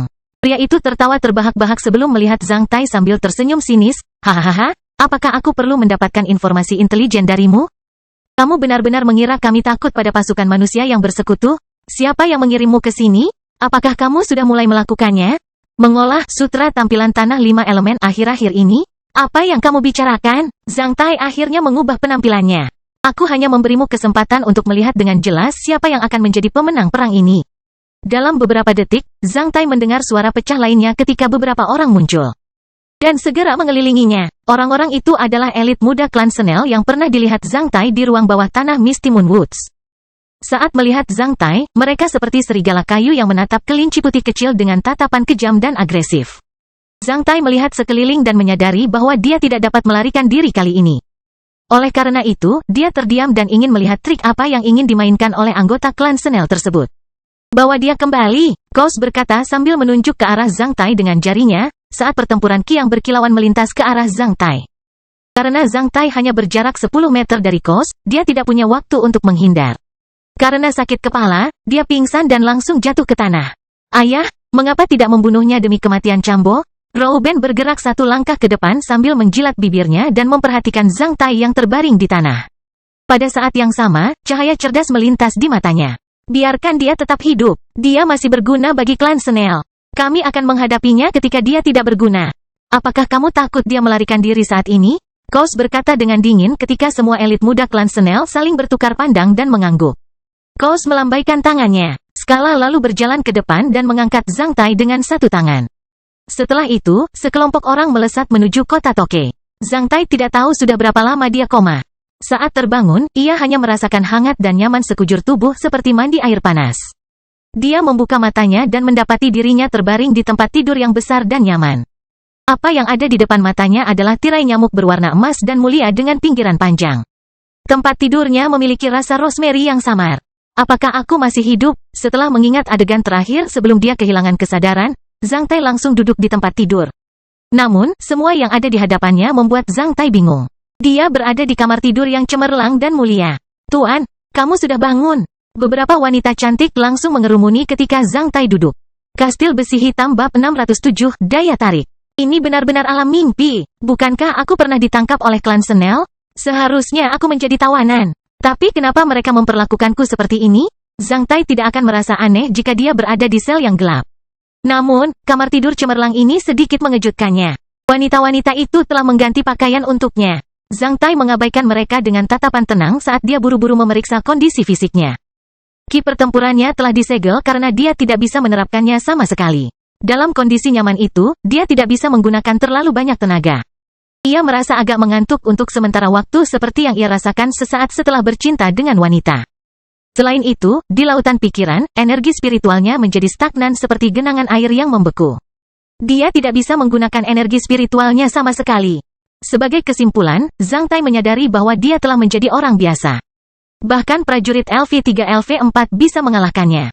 Yang membuat Zhang Tai yakin adalah bahwa pintu lengkung kastil besi hitam yang menakjubkan masih ada dalam pikirannya. Tampaknya kekuatan yang membatasi energi spiritualnya tidak mampu menemukan pintu lengkung itu. Zhang Tai ingat bahwa pintu lengkung itu mungkin bisa bersembunyi dalam beberapa situasi khusus. Heller, bisakah kamu mendengarnya? Zhang Tai berusaha menyentuh Heller dalam pikirannya. Inilah aku, Tuan Kastil. Suara Heller terdengar di benak Zhang Tai. Zhang Tai lalu menghela nafas panjang. Setelah tahun-tahun ini, Zhang Tai sudah mengandalkan Heller dan Castle of Black Iron. Selama dia bisa menyentuh Heller, Zhang Tai akan segera memulihkan ketenangannya, tidak peduli bahaya apapun yang dia hadapi. Dalam beberapa detik, Zhang Tai hampir telanjang, kecuali sepasang celana dalam. Sambil tersenyum lebar, para wanita itu mengapresiasi tubuh Zhang Tai yang kuat dan terkoordinasi saat mereka membantunya mengenakan sepasang pakaian yang benar-benar baru. Zhang Tai berkoordinasi dengan mereka untuk mengenakan pakaian baru. Apapun yang terjadi, dia harus memakai pakaian. Dalam situasi ini, dia tidak perlu mengungkapkan integritasnya dengan mempertaruhkan nyawanya. Meski bertelanjang dada, dia tetap tidak bisa melukai anggota klan Senel. Ada apa dengan tubuhku? Zhang Tai bertanya pada Heller sambil berkoordinasi dengan wanita-wanita cantik itu.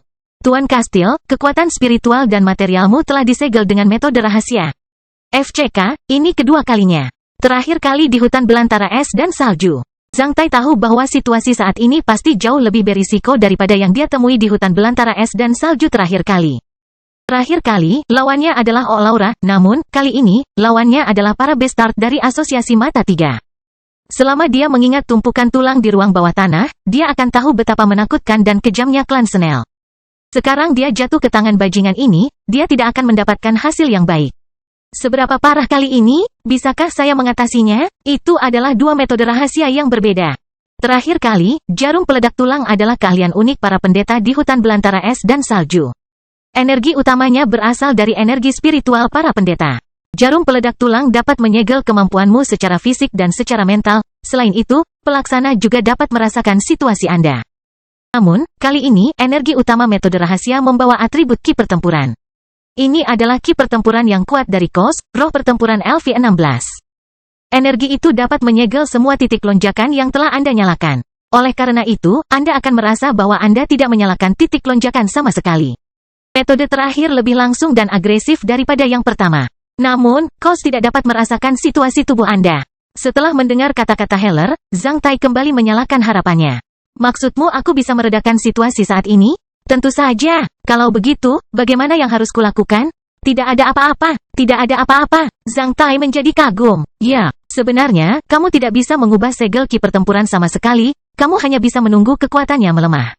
Ketika kamu bisa menggunakan energi spiritualmu, kamu bisa mempercepat proses ini. Bagaimana KOS bisa membiarkan segel ki pertempuran ini mereda dan melemahkan dirinya sendiri? KOS tidak tahu kalau segel ki pertempuran di tubuhmu bisa meredakan dan melemahkan dirinya sendiri. Tapi kenapa? Karena dia tidak tahu bahwa kamu sedang mengembangkan Raja Rock Sutra, sebuah pengetahuan rahasia tingkat kaisar. Kekuatan pengetahuan rahasia tingkat kaisar tidak dapat sepenuhnya disegel atau diikat. Kamu dapat dibunuh, namun, kekuatanmu tidak bisa dibunuh. Meskipun pengetahuan rahasia tingkat tahta mungkin disegel. Inilah martabat pengetahuan rahasia tingkat kaisar. Meskipun kamu baru menguasai kekuatan lemah, Raja Rock Sutra, setelah menanam benih emas di kuil, untaian kekuatan di tubuhmu masih tetap tertinggi. Ini lebih unggul dari semua pertempuran ki di bawah tingkat kaisar. Itu tidak akan pernah bisa sepenuhnya terikat oleh ki pertempuran kelas bawah. Saat berada dalam kondisi lemah, ia akan ditekan untuk sementara, namun, ia tidak dapat ditekan selamanya. Karena ia memiliki kemampuan untuk melepaskan ikatan dan segel, ini akan memakan waktu paling lama 1 minggu untuk mencerna kekuatan penyegelan pada titik lonjakan kuilmu. Pada saat itu, kamu bisa memulihkan sedikit kemampuan. Kamu bisa menggunakan energi spiritualmu sekali lagi. Setidaknya, kamu bisa memasuki kastil besi hitam kapan saja. Selain itu, kamu bisa gunakan sajak dewamu. Zhang Tai tidak pernah membayangkan bahwa apa yang memberinya sedikit harapan dalam kebuntuan itu adalah kekuatan yang ia peroleh setelah menanam benih emas Raja Rock Sutra di kuilnya. Sejak saat itu, dia menyadari kekuatan pengetahuan rahasia setingkat kaisar. Tugas ini sepenuhnya merupakan jebakan yang menargetkan Zhang Tai sejak awal.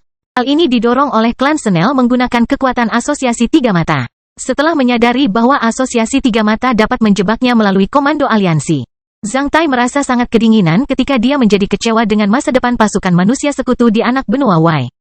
Zhang Tai tidak tahu berapa banyak orang dari komando aliansi yang terlibat dalam rencana ini. Namun, dia menyadari bahwa kekuatan di baliknya pasti sangat menakutkan.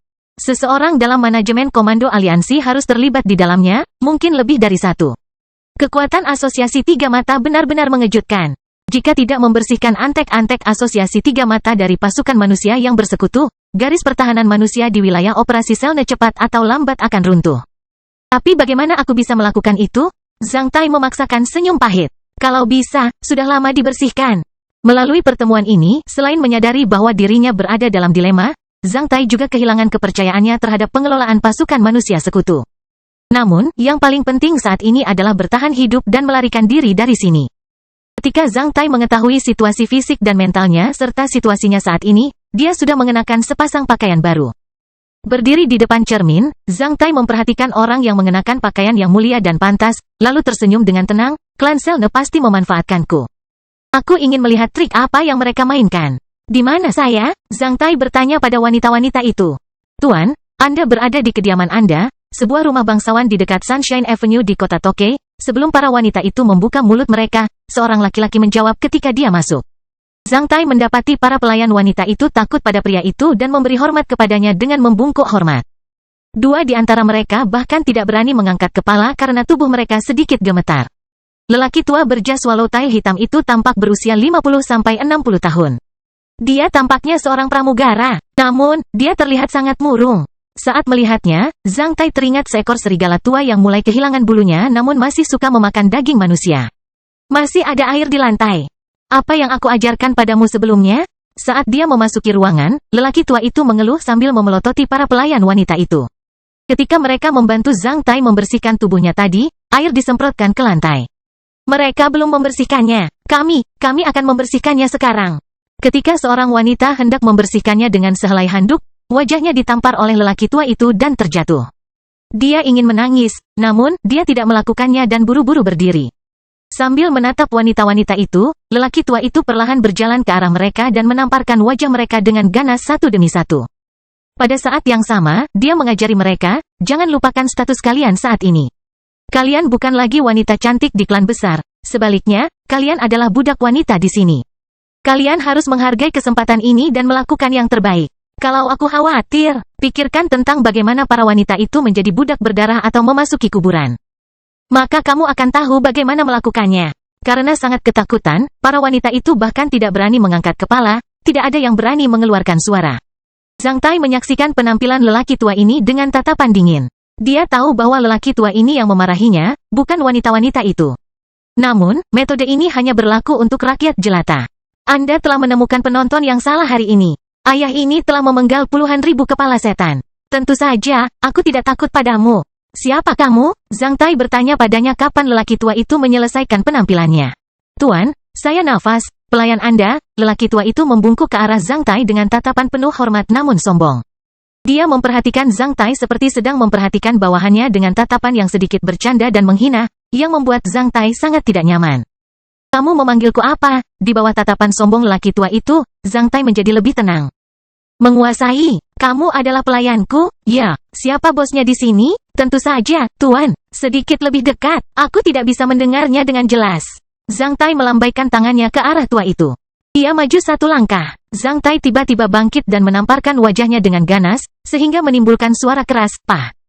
Para wanita di ruangan itu menjadi sangat ketakutan sehingga mereka buru-buru menundukkan kepala dan memperhatikan punggung kaki mereka sendiri.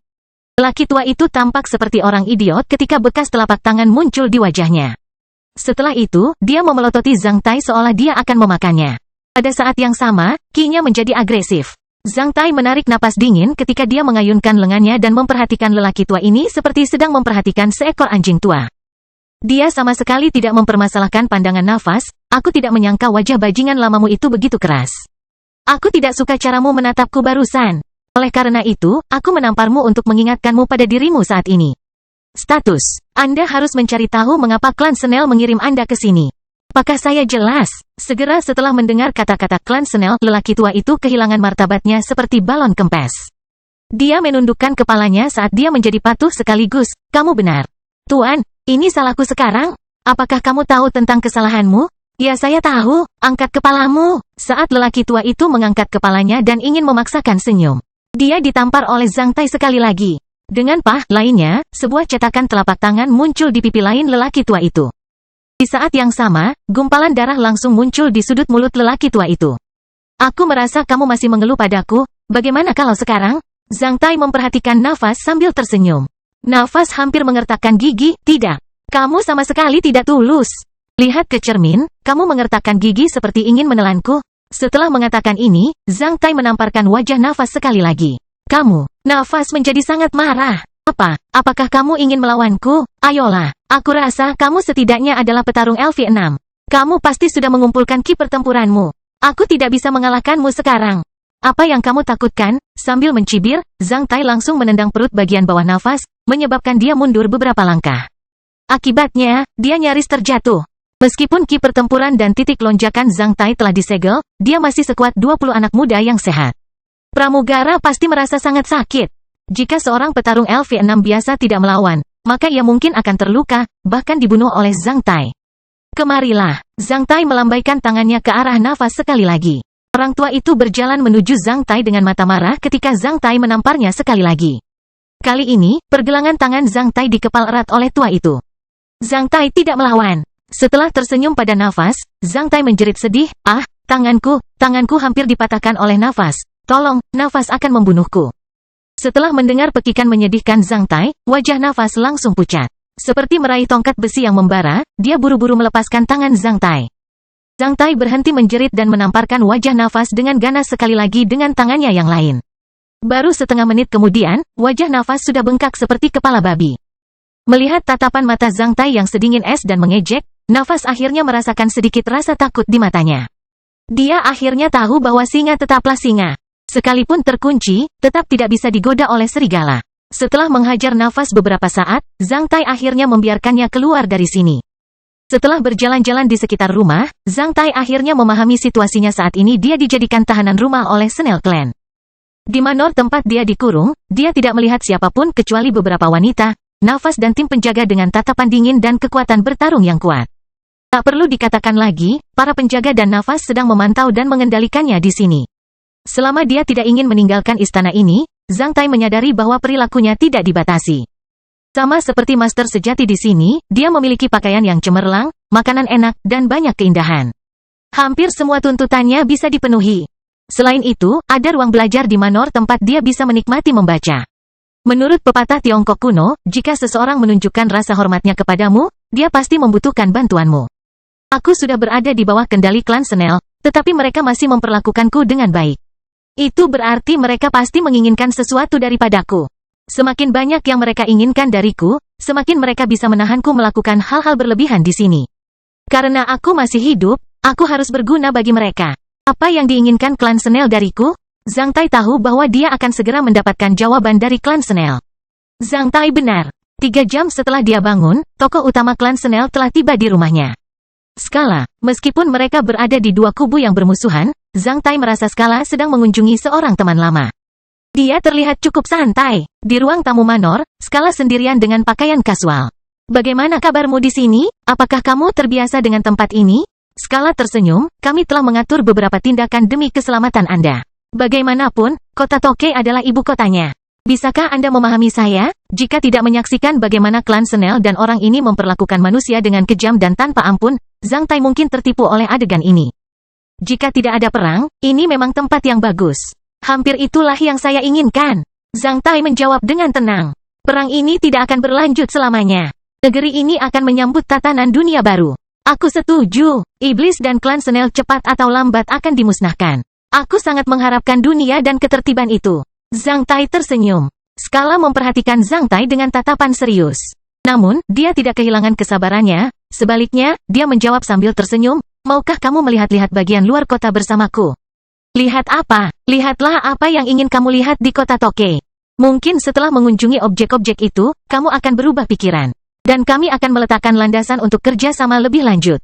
Wah, apakah itu nyata? Aku benar-benar ingin melihatnya. Aku tidak sabar. Zhang Tai tersenyum. Skala juga tersenyum, baiklah, ayo pergi ke sana sekarang. Pada saat ini, kedua orang itu sama-sama tersenyum, yang menyebabkan api perang yang sedingin es dan senyap.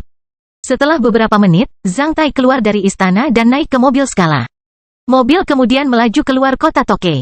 Duduk di dalam mobil, Zhang Tai melirik kota yang dihuni oleh setan karena penasaran seperti mengungkap yasmak yang sedingin es dan misterius. Kastil Besi Hitam Bab 608, Ordo Asosiasi Tiga Mata. Jika tidak diperhatikan dengan seksama, sulit membayangkan kota Tokei telah dihuni oleh setan.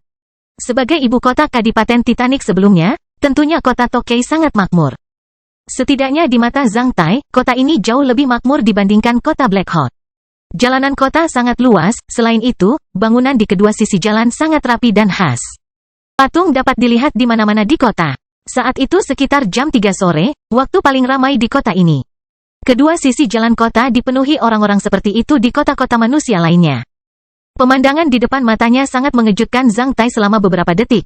Namun, Zhang Tai langsung menyadari bahwa kota ini tidak normal. Meski banyak orang di jalanan, mereka terlalu sepi. Selain langkah kaki orang yang lewat di jalanan, Zhang Tai, di dalam mobil, hampir tidak bisa mendengar suara lain. Zhang Tai menyadari bahwa orang-orang yang lewat itu bahkan berusaha sekuat tenaga untuk melangkah dengan lembut. Adegan yang tenang sangat kontras dengan kerumunan yang ramai, membuat Zhang Tai merasa menakutkan. Selain sepi, Zhang Tai bahkan menemukan bahwa lebih dari 90% orang yang lewat di kedua sisi jalan berjalan di sisi paling kiri trotoar. Dia hampir tidak bisa melihat siapapun pergi ke arah yang tidak diperbolehkan oleh peraturan lalu lintas. Meski beberapa tempat di trotoar dan jalan luas, semua orang masih berjalan di sisi paling kiri, meski sudah terlalu ramai. Di tengah kerumunan di sisi paling kiri jalan, Zhang Tai melihat simbol kuning seperti ban lengan atau pelindung dada di lengan mereka. Ada gambar 3 mata berwarna kuning pada simbol itu. Namun, beberapa orang yang bisa berjalan leluasa di sisi kanan trotoar juga mengenakan simbol di lengannya. Ada gambar 3 mata berwarna biru pada simbol itu. Mereka yang memakai simbol biru semuanya berjalan dengan ekspresi bangga. Beberapa dari mereka bahkan diikuti oleh tim prajurit bersenjata lengkap. Sepertinya mereka sedang berpatroli di jalanan. Hanya ada sedikit kendaraan di jalan raya, gerbong atau mobil, membuat jalanan menjadi sangat luas. Di beberapa persimpangan atau persimpangan, saat melihat mobil Zhang Tai, orang-orang yang lewat akan berhenti di pinggir jalan. Mereka baru melanjutkan perjalanan hingga jarak kendaraan puluhan meter setelah melewati perlintasan atau persimpangan. Jalanannya terlalu bersih. Setelah lebih dari 10 menit perjalanan di dalam mobil, Zhang Tai tidak melihat siapapun membersihkan jalan sama sekali. Namun, dia tidak melihat adanya sampah di jalan, bahkan sampah atau bungkusan yang terbuang. Itu tadi menakjubkan. Apa pendapatmu tentang kota ini dibandingkan dengan kota-kota manusia? Skala bertanya pada Zhang Tai. Karena kemampuan fisik dan spiritual Zhang Tai telah disegel, Skala tidak khawatir Zhang Tai akan membuat masalah di jalan. Karena itu, dia hanya duduk satu mobil dengan Zhang Tai. Ini sedikit di luar imajinasi. Zhang Tai menjawab dengan jujur, jalanan di sini sangat bersih. Orang-orang yang lewat sangat memperhatikan ketertiban. Skala tersenyum bangga, ini adalah tatanan dunia baru yang sedang kita kejar. Dalam tatanan baru seperti ini, manusia tidak akan dimusnahkan. Setiap orang memikul tanggung jawabnya masing-masing. Semuanya berjalan dengan sempurna. Kami akan membantu manusia memperbaiki kekurangannya dan mengebiri sifat-sifat jahat dalam kepribadian mereka. Tidakkah menurut Anda kota Tokyo saat ini bagus? Pernahkah Anda melihat kota manusia yang lebih bersih, lebih rapi, dan lebih teratur daripada kota di seberang koridor manusia Blackson ini? Tidak ada limbah, tidak ada pencuri, tidak ada lalu lintas polisi di kota ini. Tidakkah menurutmu kota ini lebih beradab dibandingkan kota manusia lainnya? Di sini memang sangat bersih dan rapi. Namun, menurutku tempat ini sedingin es dan tak bernyawa seperti roda gigi. Aku ingin tahu bagaimana seseorang akan dihukum jika membuang sampah ke jalan? Zhang Tai bertanya dengan tenang.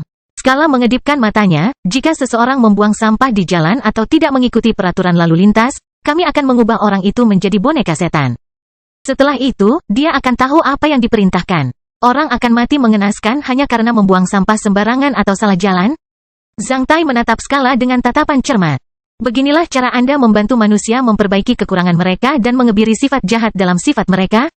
Benar, Skala mengaku terus terang. Manusia dilahirkan untuk menyerah pada rasa takut dan kekuasaan. Kita mengubah mereka menjadi beradab dan membuat mereka meninggalkan sifat jahat dan buruk dalam sifat mereka melalui ancaman dan kekuasaan. Apakah ada masalah? Meskipun kedengarannya brutal, asalkan ketika kebiasaan terbentuk, struktur sosial seperti itu akan memiliki efisiensi yang sangat tinggi. Selain itu, hal ini dapat menghilangkan ketidakadilan sepenuhnya. Bukankah ini yang dikejar oleh sebagian besar orang? Apakah menurut Anda mereka masih manusia dalam sistem ini? Apakah ada perbedaan antara mereka dengan hewan atau mesin? Dari situlah penderitaan manusia berasal. Mereka selalu mengejar apa yang bukan miliknya. Jika suatu saat semua kota di dunia seperti kota Tokyo, jika semua orang dididik untuk patuh sejak lahir dan memuja kita seperti menyembah Tuhan, jika semua orang memperlakukannya dengan mulia, bahagia dan terhormat menjadi budak dengan mengorbankan diri mereka demi kita, bukankah menurutmu itu bagus? Skala tersenyum, setelah kita memenangkan perang ini, kita hanya membutuhkan 50-100 tahun. Yaitu 2-3 generasi, untuk menyelesaikan pencucian otak bagi seluruh umat manusia. Kita akan membuat mereka melupakan sejarah mereka sendiri dan segala sesuatu tentang masa lalu manusia dan hidup sebagaimana mestinya. Kami rancang untuk mereka dengan penuh rasa syukur. Mereka bahkan berkeinginan untuk mempertahankan sistem ini. Ini sebenarnya tidak sulit untuk dilakukan. Tentang cara memerintah manusia, kami lebih berpengalaman dari manusia. Bisakah kamu melakukan itu? Dibandingkan dengan benua lain, koridor manusia Blackson hanyalah tempat yang rapi dan terpencil. Apakah menurutmu kamu layak untuk merasa bangga hanya setelah menaklukkan beberapa negara manusia di sini? Zhang Tai terkikik. Kamu akan segera melihatnya. Skala tidak mau memberikan penjelasan apapun. Sebaliknya, dia mengalihkan pandangannya ke tempat di depan mobil. Mengikuti pandangannya, Zhang Tai melihat gunung daging seukuran piramida yang ditutupi sarang lebah. Mobil itu segera tiba di luar kota Tokyo dan dekat dengan monster-monster besar berukuran piramida yang menakutkan itu. Di kota Tokyo, Zhang Tai merasakan perintah yang brutal. Namun, di luar kota, Zhang Tai merasa sama menakutkannya dengan di neraka. Dia melihat area kamp konsentrasi yang luas dikelilingi kabel di kedua sisi jalan di luar kota, tempat berkumpulnya banyak manusia.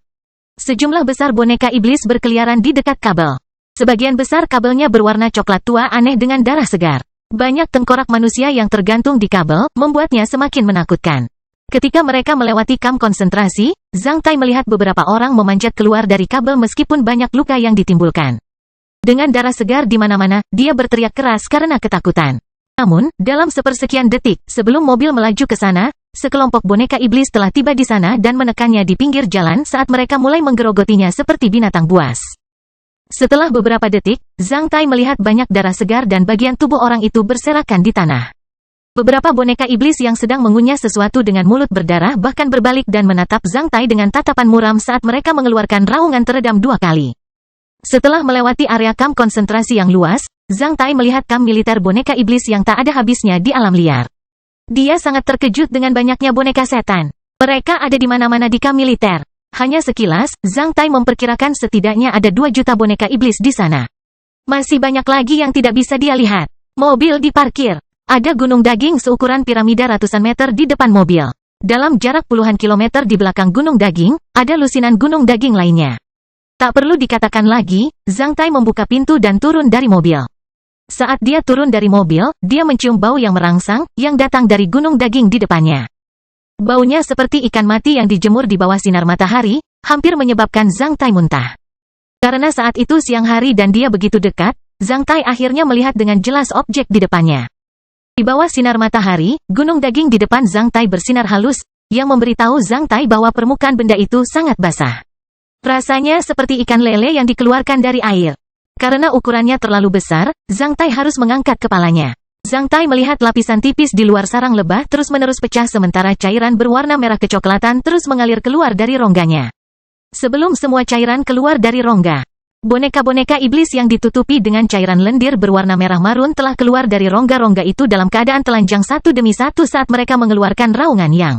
Namun, setelah beberapa lapisan tipis pecah, apa yang keluar dari rongga bersama dengan cairan merah marun itu adalah mayat-mayat busuk yang tidak memberikan respon sama sekali.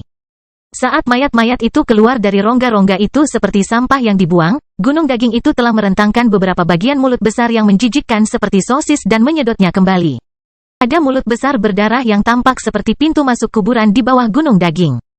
Banyak orang yang mengantri dan menangis ketika mereka dilemparkan ke dalam mulut besar seperti neraka oleh banyak boneka iblis. Ketika boneka iblis baru diproduksi di rongga seukuran sarang lebah di gunung daging, seseorang akan dilemparkan ke dalam mulut yang besar dan bergelombang. Gunung daging ini lebih seperti gudang makhluk hidup yang digunakan untuk menghasilkan boneka setan oleh setan. Jiwa Zhang Tai terkejut ketika dia melihat orang-orang itu berjuang untuk menahan diri agar tidak dilemparkan ke dalam mulut yang besar dan menggeliat itu dengan tangisan yang menyayat hati. Beberapa dari mereka hanya bisa menyaksikan kerabatnya ditelan gunung daging itu. Mata Zhang Tai memerah saat dia meneteskan air mata. Ini adalah bentuk evolusi dari induk cacing boneka. Kami menamakannya iblis kuburan. Dibandingkan dengan cacing boneka induk, ia tidak bisa bergerak, namun, produktivitasnya tinggi. Setelah memasukinya, seseorang akan berubah menjadi boneka iblis. Yang dapat bertarung sendirian setelah 12 hari. Iblis menara makam dewasa memiliki lebih dari 16.000 rongga. Ia dapat menghasilkan rata-rata lebih dari 1.000 boneka iblis setiap hari dan memberi kami boneka iblis secara terus-menerus. Sekarang, kami telah memproduksi lebih dari 10 juta boneka iblis. Selain itu, kami memproduksi lebih dari 30.000 boneka iblis setiap hari. Sebentar lagi, kami akan mampu menembus garis pertahanan manusia di Selene menggunakan korps boneka iblis. Itu tidak akan berhasil tidak peduli berapa banyak bom alkemis yang dimiliki pasukan manusia sekutu. Objek ini dapat memusnahkan manusia dengan mengorbankan manusia. Apakah Anda masih berpikir bahwa pasukan sekutu manusia bisa menang? Skala bertanya pada Zhang Tai dengan ekspresi bangga.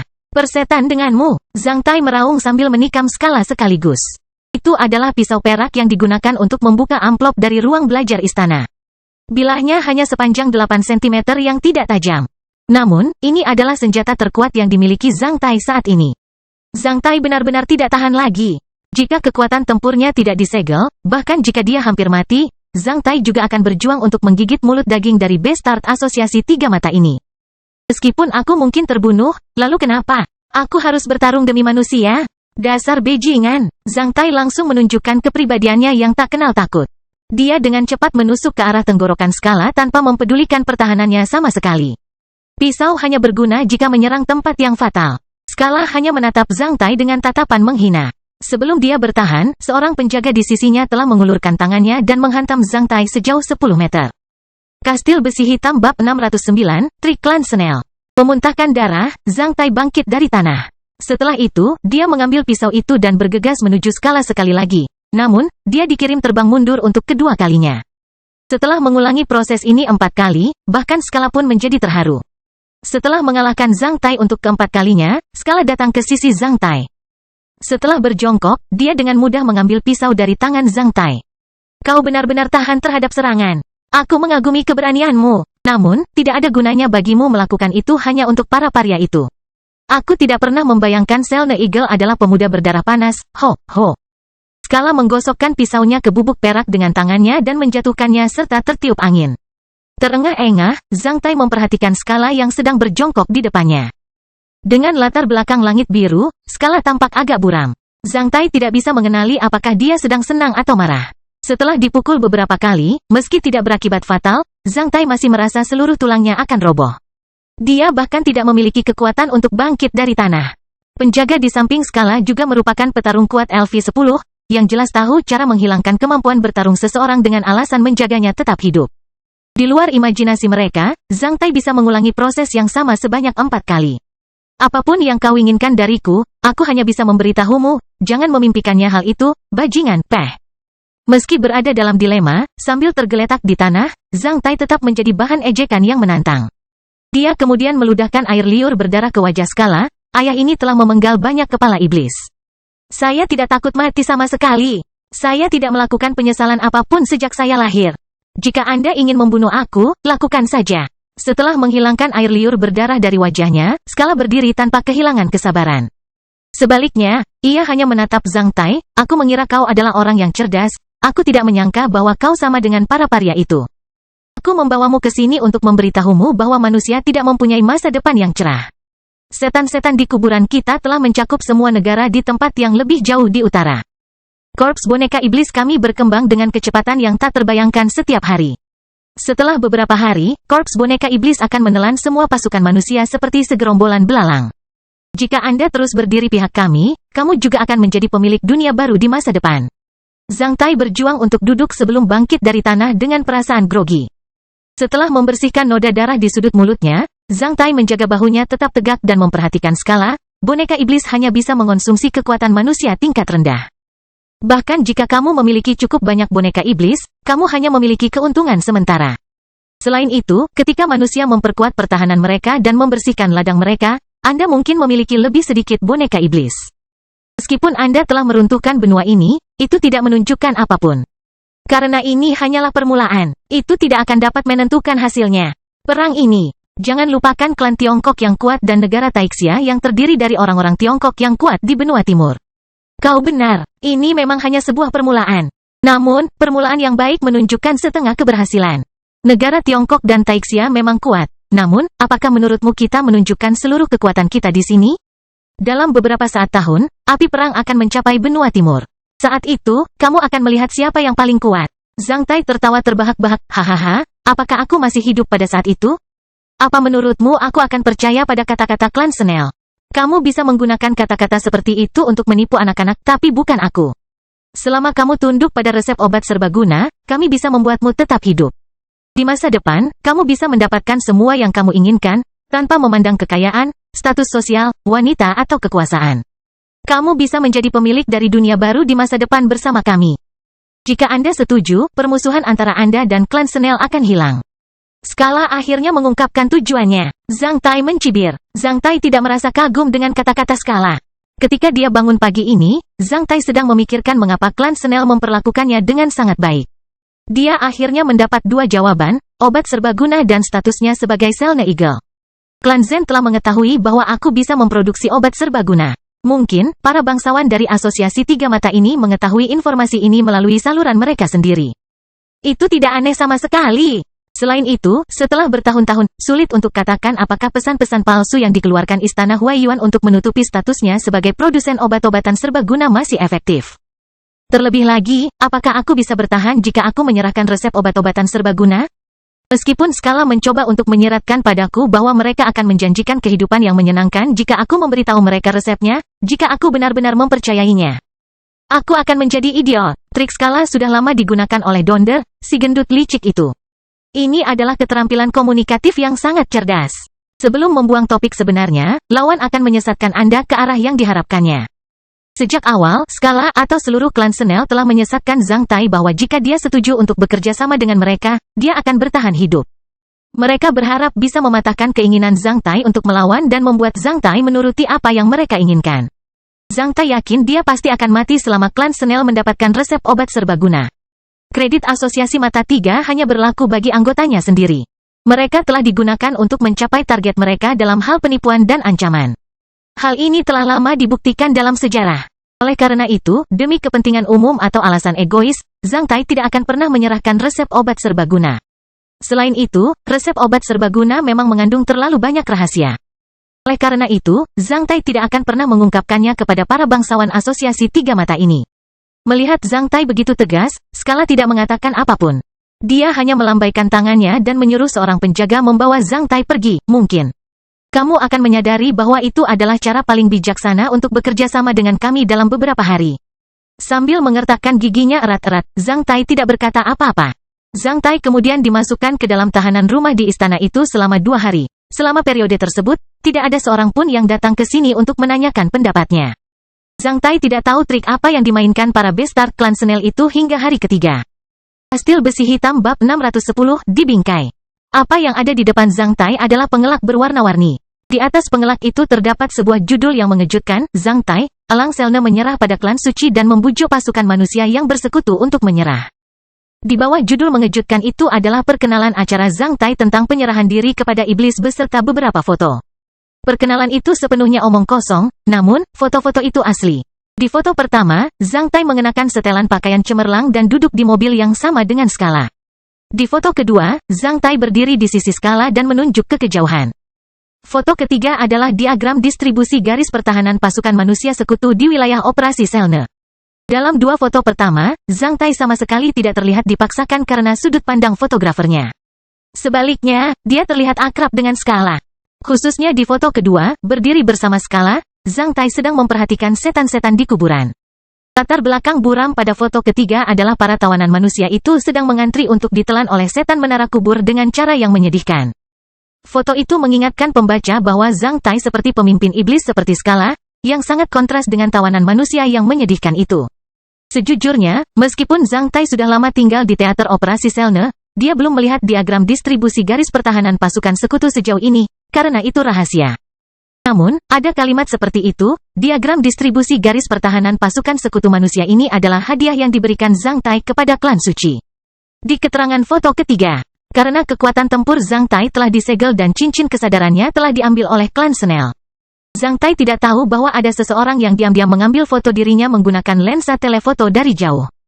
Foto itu nyata, namun, dengan latar belakang dan perkenalan yang palsu, hal itu akan dengan mudah menimbulkan kesalahpahaman di antara orang lain. Untuk apa itu? Zhang Tai bertanya pada Scala dengan dingin. Kemarin, pasukan iblis sayap kami telah menyebarkan 300.000 dojer seperti ini ke seluruh wilayah operasi Selne. Sekarang, hampir semua prajurit manusia di seluruh wilayah operasi Selne telah mengetahui bahwa kamu telah menyerah kepada kami. Scala menjelaskan dengan santai sambil tersenyum, oleh karena itu, kamu bukan lagi idola mereka, sebaliknya, kamu telah menjadi pengkhianat yang disumpah oleh semua manusia. Matanya memerah, Zhang Tai ingin bangkit, namun dia ditekan dengan kuat kembali ke kursi dan tidak bisa bergerak sama sekali.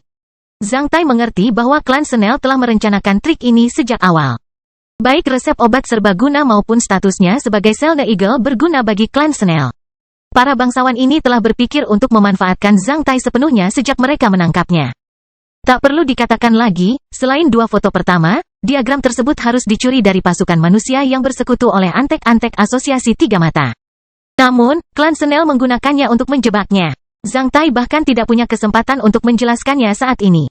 Zhang Tai bisa membayangkan bagaimana reaksi rata-rata prajurit di zona pertahanan pasukan manusia sekutu ketika mereka melihat para pengelak ini. Moral seluruh pasukan manusia yang bersekutu akan sangat melemah. Ketika idola dan pahlawan mereka mengkhianati mereka dengan cara yang paling tidak dapat diterima, mereka akan kecewa, marah, frustrasi, dan sangat pesimis terhadap masa depan.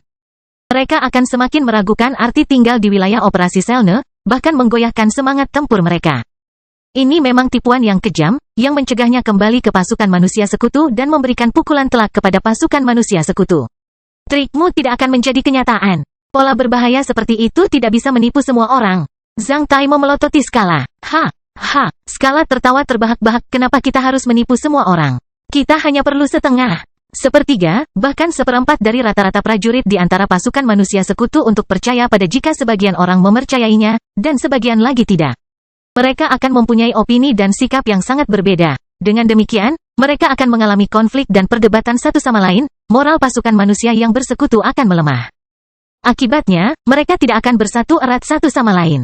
Itu yang kami inginkan. Zhang Tai tahu bahwa para bastard dari Asosiasi Tiga Mata ini telah menggunakan metode ini untuk mengasingkan dan mengasingkan manusia selama ribuan tahun.